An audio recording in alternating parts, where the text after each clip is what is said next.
Sud Radio, l'invité politique, Jean-Jacques Bourdin. Avec nous, Aurore Bergé, qui est ministre déléguée chargée de l'égalité entre les femmes et les hommes et de la lutte contre les discriminations. Aurore Bergé, bonjour. Bonjour. Merci d'être avec nous. Nos combats pour la République, chez Robert Laffont, c'est votre livre. Tout à fait. Nos combats pour la République. Eh bien, nous allons en parler, Aurore Bergé, mais je voudrais commencer aujourd'hui avec cette fameuse, non, la reine fameuse d'ailleurs, la motion de censure PS qui est déposée, qui est soumise au vote, après l'échec du conclave des retraites. Qui va voter? Est-ce que François Bayrou et le gouvernement seront sauvés par le Rassemblement national? C'est pas une question d'être sauvé par le Rassemblement national. On sait qu'on est en permanence soumis au risque de la censure de la part des parlementaires. La question, elle est posée aux députés. C'est-à-dire, est-ce qu'ils veulent s'allier entre eux pour faire tomber le gouvernement? À quel prix? Pour quelles conséquences? La précédente censure, elle nous a fait perdre 3 mois. 3 mois d'action. Moi, je le vois concrètement dans mon ministère. Des associations qui ont attendu des financements parce que tant que le budget n'était pas définitivement adopté, je ne pouvais pas sortir un seul euro. Donc, on a perdu du temps, on a perdu de l'argent, on a perdu des milliards d'euros qu'on aurait pu investir ailleurs du fait de la censure. Donc, il faut quand même avoir en tête la responsabilité qu'on a quand on appuie sur le bouton. Puis après, ce qui est un peu triste presque avec le Parti Socialiste, c'est qu'ils ont annoncé de toute façon cette motion avant même de savoir si le conclave sur les retraites allait permettre des avancées ou pas. C'est-à-dire qu'ils n'ont pas cru que ça pouvait fonctionner, ils ont même espéré que ça ne fonctionne pas. Et ça, je ne vois pas bien quand on est un parti de gouvernement, quand on aspire à gouverner, quand on est supposé vouloir travailler avec les partenaires sociaux, leur dire en fait, peu importe la copie que vous allez rendre, nous, notre souhait, c'est de censurer. Aurore Bergé, ça, c'est la politique, c'est la présidentielle qui s'annonce à l'horizon et qui aujourd'hui bouleverse tous les positionnements politiciens. Vous le savez bien. Oui, mais je pense que c'est une erreur. Je pense que c'est une erreur parce que je vois pas. Je pense que les Français aujourd'hui, ils attendent qu'on soit au travail tout de suite et maintenant. On a le droit d'avoir de l'ambition. Il m'arrive d'en avoir aussi. Oui, on va en parler. Il n'empêche qu'il reste 2 ans et qu'on peut faire des choses pendant ces 2 ans. Moi, les Français que je rencontre sur le terrain, ils me disent pas. Écoutez, vous savez quoi? On met le pays sous cloche pendant 2 ans et puis on verra à la présidence. Ils me disent non. Les problèmes, c'est tout de suite maintenant que vous avez à les régler. Donc vous vous débrouillez à Paris, mais vous réglez les problèmes et vous travaillez ensemble pour les régler. Sous cloche, nous verrons bien. Il y a un budget qui se profile à l'horizon. Là aussi, il y aura un risque de censure, évidemment. Là, le RN ne cache pas que la censure est fort probable. Nous verrons bien. Je ne veux pas faire de politique fiction. Mais j'attends aussi leur contre-projet. Parce que nous, on dit une chose simple, c'est qu'on a un argent public et un argent public qui est devenu rare. Les Français eux-mêmes le disent en disant à un moment, il va falloir faire attention, il faut faire attention dès maintenant à la dépense publique. Donc, il faut qu'on arrive à faire 45 milliards d'économies. Pas pour se faire plaisir. Pas 40, mais 45 milliards. L'État doit se serrer la ceinture. Mais l'État doit serrer la ceinture parce que c'est une nécessité, parce qu'à la fin, on ne saura plus. Vous vous rendez compte qu'aujourd'hui, le coût de la dette, la charge de la dette dans notre pays, c'est l'équivalent du budget de la défense. Chaque année, on paye en intérêt de dette l'équivalent du budget pour nos armées. Donc vous imaginez ce qu'on pourrait faire de différent si on gérait mieux. Bergé, donc ça, c'est notre responsabilité. Si on gérait mieux, c'est votre responsabilité. Mais c'est collectif. Parce que si à la fin, ils nous censurent, c'est quoi l'alternative pour le RN? Parce que s'ils reviennent uniquement avec toujours leur même marode de dire quoi? On va supprimer l'AME. Très bien. Mais supprimer l'AME, c'est pas 45 milliards d'euros d'économie. Et en plus, d'ailleurs, ça aurait beaucoup de conséquences sociales et sanitaires derrière, au-delà de l'enjeu moral. Donc, vous voyez bien qu'à un moment, ce serait bien aussi que chacun joue carte sur table. Nous, au gouvernement, on joue carte sur table. On reçoit tous les partis politiques. On reçoit tous les groupes politiques. On va remettre une copie mi-juillet, ce qui ne s'est jamais fait. Pour dire concrètement, voilà ce que nous souhaitons faire. Donc, vous allez remettre une copie mi-juillet. On attend demain, je recevrai à votre place Amélie de Montchalin, qui est ministre du Budget. Donc la copie, elle la connaît puisqu'elle y travaille dessus. Elle y travaille, Premier ministre aussi, l'ensemble du gouvernement. Aussi. Et donc du coup, moi ce que j'attends, c'est que les oppositions nous disent, ok, si on ne veut pas de votre copie, c'est quoi l'alternative? Alors qu'est-ce qu'il y aura dans la copie? Année blanche? Année blanche ou pas? Moi, j'y suis favorable. J'y suis favorable parce que je pense qu'il n'y a pas de raison que, par principe, quoi qu'il arrive chaque année, tous les minima sociaux soient revalorisés. À part, sans doute, la question du handicap, mais parce que c'est un minima social un peu différent. C'est pas ça qui va réduire la dette. Ça réduit la dépense. C'est pas une mesure structurelle. Non, mais ça réduit la dépense. Vous comprenez ce que je veux dire, Aurore Bergé? Mais je pense qu'on s'est mal habitué, à considérer qu'on avait une forme d'argent public qui était un argent public magique, comme si l'argent public pousser sur les arbres. C'est pas le cas. À la fin, cet argent public, on le paye. On le paye parce que ce sont les impôts des Français. On le paye parce qu'on s'endette. Et on ne peut plus s'endetter. Et on ne peut pas augmenter la fiscalité sur les Français. Mais année blanche, ça appauvrit certains Français. Non, ça n'appauvrit pas. C'est juste que ça n'augmente pas en permanence les minima sociaux. Donc et les retraites, et les retraites indexées. Mais parce qu'on a beaucoup protégé. Et on a eu raison d'ailleurs de protéger les retraités. Mais vous voyez, on ne peut pas à chaque mesure d'économie nous dire celle-ci, il ne faut pas la faire. Parce qu'à la fin, on n'en fait aucune. Parce qu'on trouvera toujours en Jacques Bourdin une mesure qui n'est pas consensuelle. L'année blanche, ça va être l'une des mesures. Moi, en tout cas, on est en train d'en discuter au sein du gouvernement. Berger. Moi, je peux vous dire vous êtes favorable. Je pense que j'y suis favorable. Je pense que c'est une nécessité aujourd'hui au regard de l'enjeu qui est devant nous. Et je pense que justement, comme on a le risque d'être censuré dès le mois d'octobre ou le mois de novembre pour le budget, je pense qu'il faut prendre des risques. Moi, je préfère qu'on soit courageux, quitte à être censuré, plutôt qu'à apparaître comme une forme de lâcheté juste pour durer. Je préfère qu'on en ait du courage. Et une taxe sur les plus riches, sur les très riches? Moi, je ne suis pas favorable à augmenter la fiscalité en général. Parce que s'il y a bien quelque chose qu'on a réussi... Même sur les plus riches. Ça veut dire quoi, les plus riches? Mais je ne sais pas, moi, les très, c'est très ça. riches. C'est que personne n'a jamais... C'est pas moi qui suis au gouvernement. Personne n'a jamais le même barème. Zuckman, par exemple. Personne n'a jamais le même barème pour dire qui sont les riches, les très riches, par etc. exemple. Moi, ce que je pense, c'est que l'attractivité de notre pays, elle n'est pas tombée du ciel. Ça fait 8 années consécutives qu'on est redevenu le pays le plus attractif d'Europe. Ça veut dire quoi? Ça veut dire que ça recrée des emplois. C'est des gens qui ont retrouvé de l'emploi, et pas que dans les grandes métropoles, qui ont retrouvé de l'emploi dans tous les territoires. On a recréé de l'emploi industriel. Tout ça, ça vient d'où? Ça vient du fait que les grandes entreprises se sont dit, en France, on peut revenir, on peut investir, on peut créer de l'emploi, parce qu'on n'a pas peur demain que ça change, que la règle change, que la norme change, que la fiscalité change. Si on change en permanence les règles, les boîtes, elles viendront pas, elles iront dans les pays qui sont plus stables. Ce qui est très intéressant, c'est que vous assumez le bilan d'Emmanuel Macron. Je vais en parler tout à l'heure. Oui. Depuis le début, d'ailleurs. C'est vrai que vous n'avez pas varié.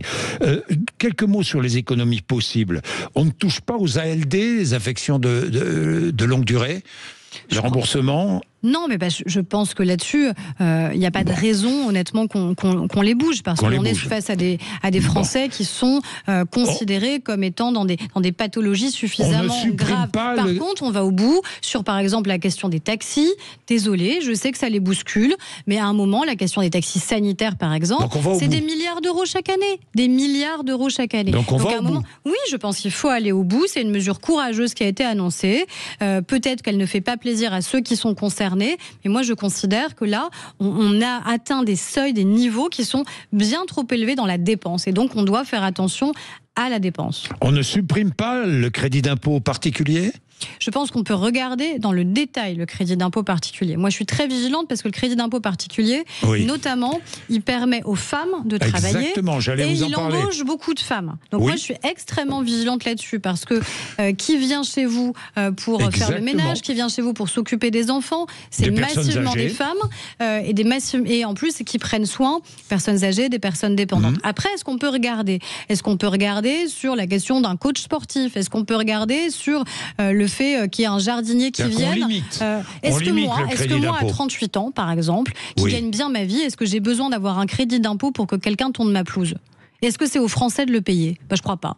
Voilà. Oui. Est-ce que par contre, s'occuper d'une personne de 80 ans, ou en fonction du type de métier qui sont concernés.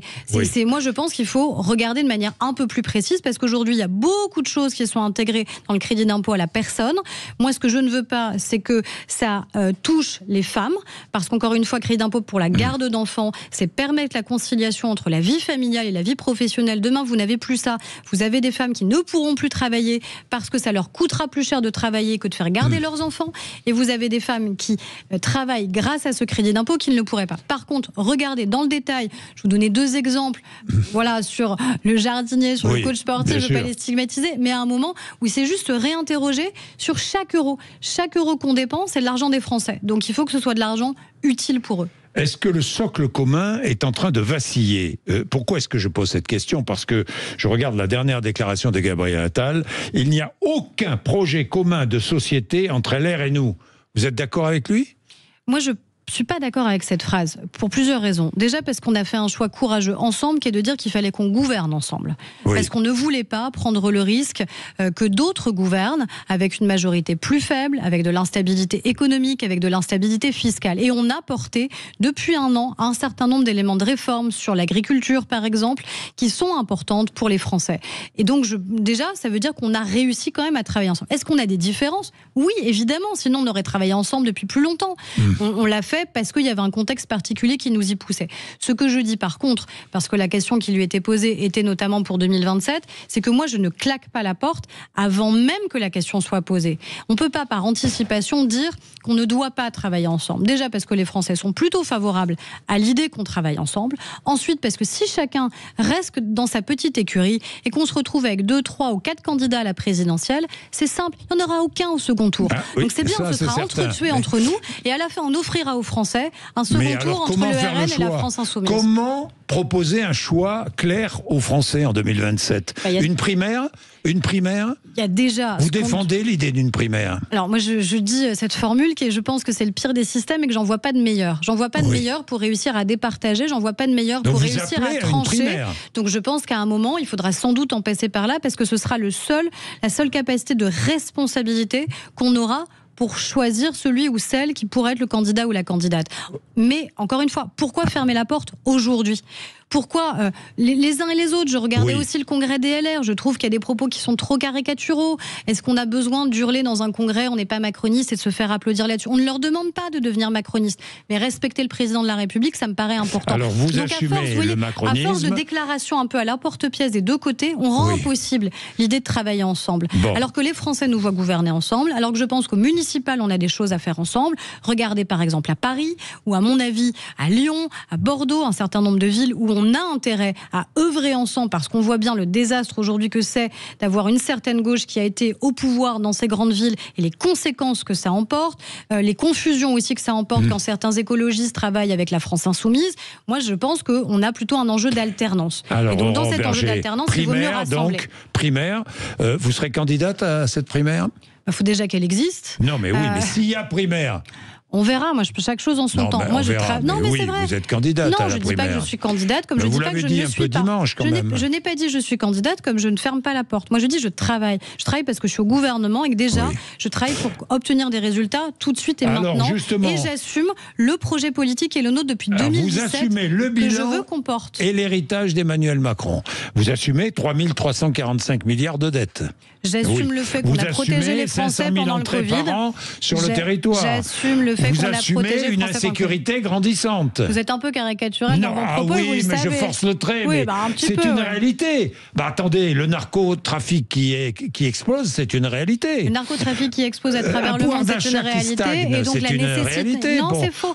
Et la nécessité qu'on a de lutter contre le narcotrafic et ce qu'on fait, c'est-à-dire qu'on a renforcé année après année les moyens et police et justice dans tous les territoires, singulièrement dans les territoires ultramarins qui sont particulièrement confrontés à la question des narcotrafics, du fait tout simplement de leur proximité avec d'autres pays qui, eux, laissent faire malheureusement sur ces sujets et les conséquences que ça a en Outre-mer et en Hexagone. Oui, on est au travail et on lutte et on y met des moyens et on y met beaucoup de moyens. J'assume aussi qu'on a protégé les Français pendant le Covid et que personne ne nous a demandé d'arrêter. Au contraire, tout le monde nous a demandé de continuer à dépenser et à dépenser toujours plus. Et que quand aujourd'hui on dit en fait oui, il faut réduire cette dépense publique parce que nous n'avons pas le choix, ce sont les mêmes qui disent on a trop dépensé, qui refusent qu'on dépense moins. Donc vous voyez, chacun est aussi face à ces contradictions. J'assume surtout que ce qui était des angoisses pour les Français en 2017, notamment celle du chômage de masse, n'est plus une angoisse. Pour des millions de parents, de grands-parents qui avaient peur que leurs enfants, leurs petits-enfants entrent dans la vie active, on les a débarrassés de cette angoisse qui était quand même déterminante dans nos vies. Donc il y a des choses qui vont mieux, il y a des choses sur lesquelles ça n'a pas encore été suffisant. Il reste 2 ans pour bosser. Le président de la République est président jusqu'au dernier moment. Je suis ministre et tant que je serai ministre, je continuerai à travailler. Aurore Bergé, j'en finis avec la présidentielle. En plus, après nous irons à Avignon où dimanche une femme a été égorgée par son compagnon devant ses 4 enfants. Aurore Bergé, Édouard Philippe.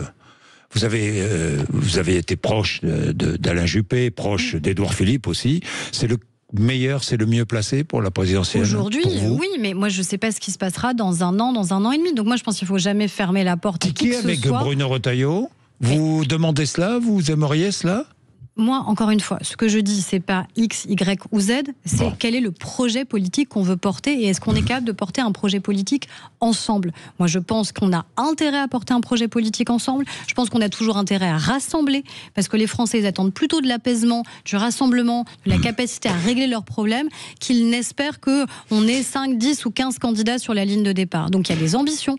Nos ambitions toutes sont légitimes parce qu'on a exercé des fonctions importantes, parce qu'on continue à en exercer, parce qu'on a, je pense, des convictions, des compétences. Après, il faudra les départager et il faudra les départager pour ne jamais prendre le risque de laisser le choix aux Français entre la France insoumise d'un côté et le Rassemblement national de l'autre. Dimanche donc à Avignon, une femme a été égorgée par son compagnon devant ses 4 enfants. 78e féminicide depuis le 1er janvier. Alors, Aurore Berger, où en est la loi cadre sur les violences faites aux femmes que vous aviez promis? Alors déjà c'est évidemment un drame absolu. La caractéristique dans ces féminicides, c'est-à-dire des femmes qui sont tuées parce qu'elles sont des femmes, en général est toujours la même. Ce sont des femmes qui avaient voulu reprendre leur liberté, qui avaient décidé de quitter leur conjoint, de quitter leur compagnon. Ça veut dire qu'on a encore des hommes dans notre pays, il faut dire les choses telles qu'elles sont, qui considèrent que leurs femmes leur appartiennent et qu'elles n'ont pas le droit de choisir. Donc ça veut dire qu'on doit être d'une vigilance absolue, qu'on doit décrypter un certain nombre de signaux d'alerte, parce qu'il n'y a pas forcément de plainte qui a été déposée avant, parce qu'il n'y a pas forcément de coups qui ont existé avant, parce que la violence, c'est pas que des coups, parce que la violence, c'est le contrôle, c'est la domination, c'est les humiliations, c'est les interdictions, c'est des traceurs sur des téléphones portables, sur des GPS, c'est l'interdiction d'avoir un compte bancaire, c'est l'interdiction de dépenser, c'est tout ça. Et là-dessus, toute la société a un rôle à jouer. Il y a d'abord l'État, il y aura toujours d'abord l'État, mais il y a nous tous en tant que citoyens, nous tous en tant que collègues, nous tous en tant qu'amis, nous tous en tant que famille, pour comprendre ces signaux-là, alerter, tendre la main et être en capacité de soutenir et d'accompagner. Alors, et ensuite, la loi cadre. Il y a sur la loi, mais je voulais quand même dire ça parce que je pense qu'on a besoin de cette interpellation de la société chacun, pour progresser, parce que chacun a un rôle à jouer et qui est absolument déterminant. Mais sur la loi cadre, cadre de loi. Sur la loi cadre, on est en train d'y travailler. Moi, j'ai souhaité qu'on ait une méthode totalement différente d'avant parce que on n'a pas de majorité à l'Assemblée nationale, donc il faut faire différemment. Donc, tous les groupes politiques de l'Assemblée et du Sénat sont autour de la table, de la gauche jusqu'au Rassemblement national, des communistes jusqu'au LR en passant par le socle commun. Tous ont accepté d'être autour de la table. On se voit 1 à 2 fois par mois pour travailler avec tous les acteurs de l'État, les acteurs du terrain.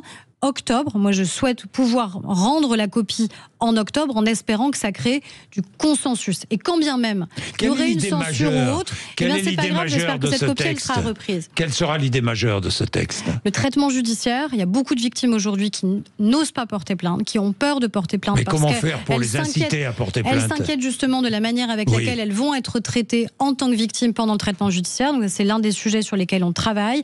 Toutes les ordonnances de protection qu'on a mises en place, comment on sécurise ce cadre juridique-là. L'ordonnance de protection, je le redis aux femmes qui nous écoutent peut-être ce matin, elles peuvent aller dans une gendarmerie, dans un commissariat pour demander à bénéficier d'une ordonnance de protection si elles ont peur, si elles ont été menacées, elles n'ont pas besoin de l'assistance d'un avocat pour le demander.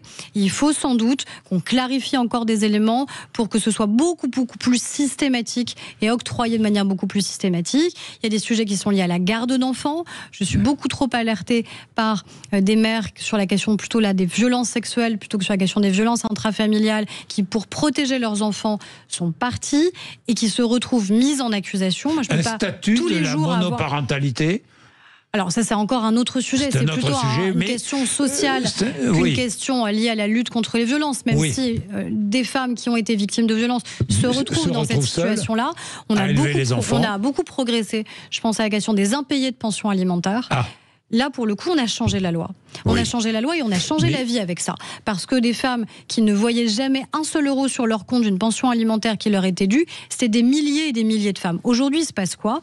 Vous avez un jugement, monsieur doit payer la pension alimentaire. S'il ne le fait pas, c'est l'État qui paye à sa place et l'État qui va ensuite chercher sur son compte bancaire à lui pour clairement dire qu'encore une fois, c'est quelque chose qui protège, pas la femme, mais qui protège les enfants, et qu'à partir du moment où il y a une décision, cette décision, elle doit être respectée. Bien, autre forme de violence sur les plateformes, les discours haineux, violents, sexistes, masculinistes sur les plateformes de réseaux sociaux. Vous allez convoquer à nouveau les responsables de plateformes ? Je les ai convoqués le 2 juin dernier, donc elles étaient toutes autour de la table. Donc vous avez X, YouTube, Twitch, TikTok, Snapchat, Facebook, Instagram. Tout le monde était autour de la table. Je les reconvoque le 9 juillet prochain. Parce que on voit bien. Pourquoi est-ce que vous les reconvoquez ? Déjà parce que je leur avais dit que c'était un premier rendez-vous, qui appelait d'autres rendez-vous de manière à voir les progrès, les évolutions, la manière avec laquelle les plateformes sont prêtes réellement à s'engager. Moi, je veux qu'elles mettent leur discours en accord avec leurs actes. Parce que quand elles viennent en médias, on ne voit rien venir. Quand elles viennent en médias, quand elles viennent devant vous, quand elles viennent en commission d'enquête, elles sont très bénévoles sur le fait de modérer les contenus, d'accompagner. Il faut qu'elles le démontrent, il faut qu'elles s'engagent et qu'elles le disent très clairement dans la manière avec laquelle elles suppriment des comptes qui sont des comptes haineux. Et encore une fois, je ne parle pas de morale. On a tous des visions différentes sur la morale. Donc moi, je me passe pas du point de vue de la morale, mais du point de vue de la loi. Un propos antisémite, c'est illégal. Un propos raciste, c'est illégal. Un propos homophobe, c'est illégal. Une femme qui se fait agresser en direct sur un réseau social, agresser sexuellement ou frapper, c'est illégal. Donc ça ne doit pas pouvoir exister. Ces contenus-là ne doivent pas pouvoir rester. Les personnes qui produisent ces contenus-là ne doivent pas pouvoir rester sur ces plateformes. Donc nous, on fait des signalements légaux. Les Français peuvent le faire. C'est la plateforme Pharos qui permet d'avoir ces signalements. Les associations font ces signalements aussi également. Mais il faut que les plateformes fassent le ménage. Donc moi, j'attends leurs engagements. C'est pour ça qu'elles seront à nouveau présentes 9 juillet. Je n'imagine pas qu'elles ne soient pas là et qu'elles ne répondent pas à une invitation, une convocation du ministre de la République. Sur d'autant plus qu'on parle de discours de haine. Si elles ne répondent pas à vos demandes ? Je pars du principe qu'elles vont le faire parce que je n'imagine pas que sur les discours de haine, l'antisémitisme qui est en recrudescence absolue dans notre pays, les discours racistes, les discours haineux de manière générale, les violences faites aux femmes, je n'imagine pas qu'elles refusent de s'engager. Donc je pars du principe qu'elles vont s'engager parce que sinon la loi changera. Et c'est d'ailleurs ce qu'on a dit avec le président de la République, notamment sur la question de la majorité numérique à 15 ans, pour dire que si les plateformes ne s'engagent pas, alors nous sommes prêts à changer la loi au niveau français et européen, parce qu'il faut le faire en européen, de manière à ce que, c'est-à-dire qu'avant 15 ans, on n'a plus d'accès aux réseaux sociaux. Interdiction des réseaux sociaux aux moins de 15 ans. Mais comment allez-vous faire ? Là, je pense que tous les parents qui nous entendent rêvent que cette mesure soit mise en application parce qu'aujourd'hui, ils voient bien qu'ils sont dépassés par leurs enfants. Vous avez commencé à la mettre Alors, on a commencé parce qu'on fait un travail de conviction auprès de tous les pays européens, parce qu'on est tous soumis au même sujet en ce moment. Toutes les démocraties sont soumises aux mêmes turbulences, notamment du fait des réseaux sociaux. Et on a de plus en plus de pays qui veulent s'engager et qui veulent qu'on puisse avancer sur ça. Et techniquement, c'est totalement possible. Techniquement, garantir l'identité. Pas le faire seul. Non, il faut le faire au niveau européen pour que ça ait de l'impact, que ça ait du sens, que ce soit aussi suffisamment solide d'un point de vue juridique et légal. Donc il faut le faire au niveau européen. Mais moi, je suis persuadée qu'on doit le faire. Parce que je pense que c'est un enjeu de santé publique pour nos enfants, un enjeu de protection au regard du volume de contenu auquel ils ont accès et des violences de contenu auxquelles ils ont accès. Et donc je pense que oui, il faudra le faire et que c'est une nécessité. Alors vous allez proposer aussi un congé de naissance, c'est vrai ? Alors oui, c'est une mesure que j'ai déjà proposée. Le président de la République s'y est engagé. Et donc j'espère qu'on va réussir dans le prochain budget à avancer dans ce qu'on appelle le budget de la sécurité sociale, parce que c'est à cet endroit-là que cette réforme pourrait exister. Le président de la République s'y est engagé lui-même à considérer que c'était une bonne idée. L'idée, c'est quoi ? C'est de se dire qu'après les congés maternité et paternité, on pourrait avoir un congé de plusieurs mois qui pourrait être pris par chacun des deux parents, père et mère. C'est bon pour les enfants, c'est bon pour les parents, c'est bon pour l'égalité entre les femmes et les hommes. Dans le prochain budget. Je l'espère. En tout cas, moi, je milite pour ça, je m'engage pour ça, et c'est aussi un travail de conviction à faire auprès du Parlement. Mais je vois qu'il y a beaucoup de parlementaires en ce moment qui y réfléchissent aussi et qui ont sans doute envie qu'on avance. Donc j'espère que ça créera du consensus. Bien. Et puis, dernière chose, vous avez lancé une campagne de communication contre l'excision. Combien de jeunes filles sont concernées en France ? Alors, vous avez des chiffres C'est pas celles qui sont concernées directement dans notre pays, sur notre sol. Sur notre sol, la règle, elle est très claire et on la rappelle d'ailleurs à tous les nouveaux entrants dans notre pays, évidemment, qu'aucune mutilation sexuelle ne peut être autorisée. C'est l'excision, mais il y a d'autres types de mutilations sexuelles qui s'imposent aux petites filles et qui malheureusement existent. Et ce sont des campagnes qu'on fait à l'approche de l'été, de manière régulière, en lien avec les associations. Pourquoi ? Parce que malheureusement, chaque été, il y a le risque que des petites filles soient soustraites à la France, retournent dans certains pays où l'excision, où les mutilations sexuelles sont malheureusement encore la règle, la coutume ou même légale. Et donc, on rappelle de manière très claire quelles sont les valeurs de la France. On rappelle aussi très clairement aux parents ce qu'ils risquent, parce que si demain ces petites filles reviennent en France et qu'on découvre ce qu'elles ont eu à subir de terrible, alors les parents seront évidemment directement mis en cause, parce que c'est la loi dans notre pays, et la loi, elle doit s'appliquer à tout le monde. Merci Aurore Berger, merci d'être venu nous voir ce matin sur l'antenne de Sud Radio. Il est 8h58.